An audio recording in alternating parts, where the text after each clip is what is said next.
इतिहास गवाह है, जब जब दुनिया में अंधेरा फैलाने की कोशिश की गई, कहीं ना कहीं से रोशनी की एक किरण जरूर फूटी है।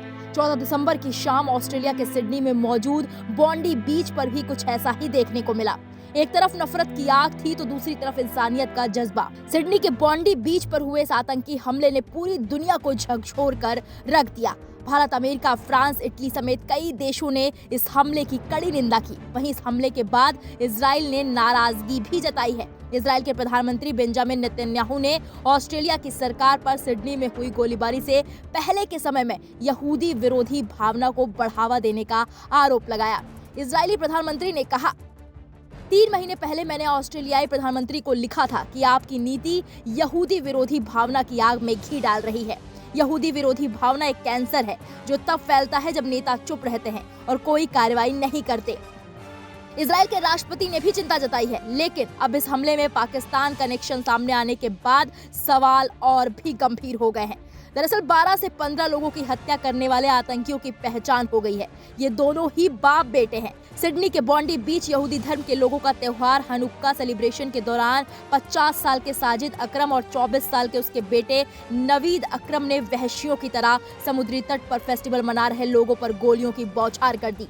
ऑस्ट्रेलिया के वरिष्ठ कानून प्रवर्तन अधिकारियों के मुताबिक इस हमले के मुख्य आरोपी की पहचान 24 साल के नवीद अकरम के रूप में हुई है, जो सिडनी के बोनिरी इलाके में रहता था और मूल रूप से पाकिस्तान के लाहौर से जुड़ा हुआ बताया जा रहा है।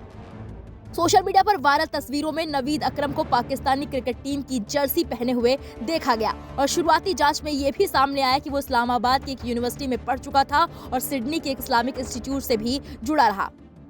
14 दिसंबर की शाम बॉन्डी बीच पर यहूदी समुदाय हनुक्का का पर्व मना रहा था। खुशियां थी, रोशनी थी, उम्मीद थी, लेकिन तभी नफरत गोलियों की आवाज बनकर आई।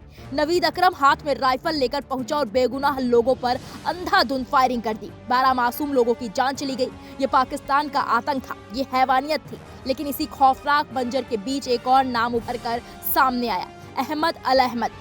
43 साल का ये शख्स कोई कमांडो नहीं, कोई सुरक्षाकर्मी नहीं, बस एक आम इंसान जो फल की दुकान चलाता है। जब लोग जान बचाने के लिए भाग रहे थे तब अहमद भागे नहीं। तस्वीरों में साफ देखा गया कि अहमद ने अपनी जान की परवाह किए बिना हमलावर को पीछे से दबोचा, उसे जमीन पर गिराया और उसके हाथ से राइफल छीन ली। अगर उस पर अहमद अल अहमद हिम्मत न दिखाते तो शायद मरने वालों की संख्या और भी ज्यादा होती। ये सिर्फ एक हमला नहीं था, ये दो सोचों की टक्कर थी।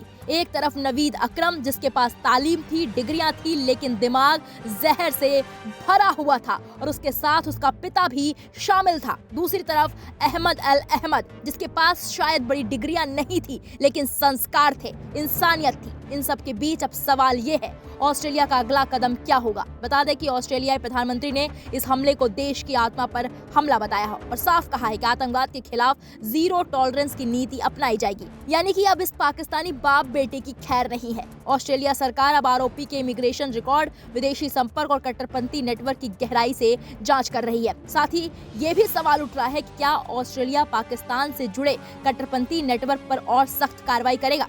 वहीं पाकिस्तान ने इस हमले से पल्ला झाड़ते हुए किसी भी तरह की राज्य स्तरीय संलिप्तता से इनकार किया है, जैसा वो हमेशा खौफ में आकर करता है। लेकिन दुनिया जानती है कि पाकिस्तान का नाम आतंकवाद को पनाह देने वाले देशों में बार बार क्यों आता है। आज बॉन्डी बीच की ये घटना एक चेतावनी भी है। आतंकवाद का कोई धर्म नहीं होता, लेकिन आतंकवादियों को पनाह देने वाली सोच जरूर पहचान में आ जाती है। नवीद अकरम दुनिया की याद में एक हत्यारे के तौर पर रहेगा, लेकिन अहमद एक मिसाल बन गया।